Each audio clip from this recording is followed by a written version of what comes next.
Hi, welcome to Richard Gabili YouTube channel, and for today's tutorial, I will be teaching you on how to turn on and off word drop of braille in voiceover on iPhone X. But first, kindly subscribe to this channel and don't forget to hit the subscribe button and the bell to notify you for the new updates. And let's start.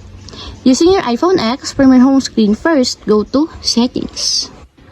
Then in the settings, scroll down and find the accessibility, then tap. Then after that, in the accessibility, go to vision section, then tap the voiceover. Then in the voiceover, tap again the braille. Then in the braille section, find the word drop, and as you will see, there's a switch button located on the side of it. Then all you have to do is just tap it to enable until it becomes green. And if you want to disable or turn off, just tap again the switch button.